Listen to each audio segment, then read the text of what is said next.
عرفات بینکویٹس، 2 کشادہ خوبصورت ہالز، 600 تک مہمانوں کی بہترین گنجائش، fully air condition, qualified train management, experience and بہادر سٹاف، وسیع تر parking area. Arafat banquets, Khilwat road near Shali Banda, Hyderabad.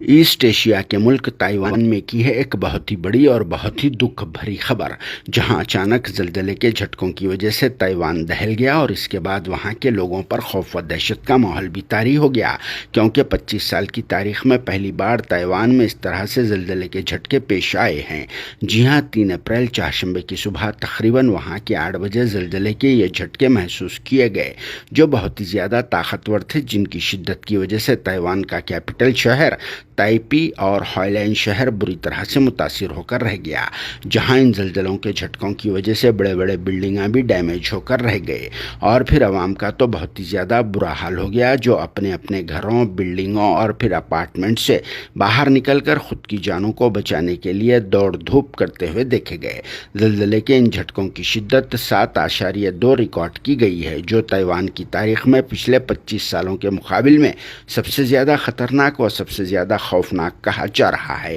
کیونکہ عام مقامات کے علاوہ لوگ جب حسب روایت ٹرینز میں ٹریول کر رہے تھے، تب بھی ان جھٹکوں کی وجہ سے ٹرین بھی جھولے کی طرح جھول رہی تھی۔ اسی وجہ سے بھی تائیوان ہل گیا۔ اتنا ہی نہیں، زلزلے کے ان خوفناک جھٹکوں کے بعد سے جاپان، فلپین و آس پاس کے آئی لینڈز پر سونامی کے آنے کا خدشہ ظاہر کیا جا رہا ہے، اور پھر ابھی سے ہی سمندر کی لہروں میں بھی تیزی پیدا ہو گئی۔ کہا جا رہا ہے کہ سمندر کی لہریں 3 سے 5 میٹر اونچائی تک اڑ رہی ہے۔ اسی وجہ سے سونامی کے آنے کا خدشہ ظاہر کیا جا رہا ہے، اور پھر راحت کاری کے عملے نے بھی ریسکیو آپریشن کو شروع کر دیا ہے۔ زلزلوں کے ان جھٹکوں میں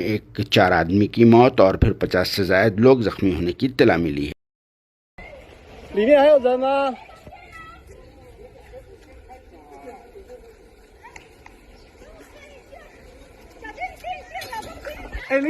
不要摸那个电线，很危险！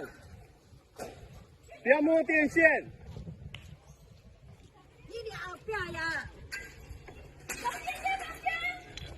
那个瓦斯有瓦斯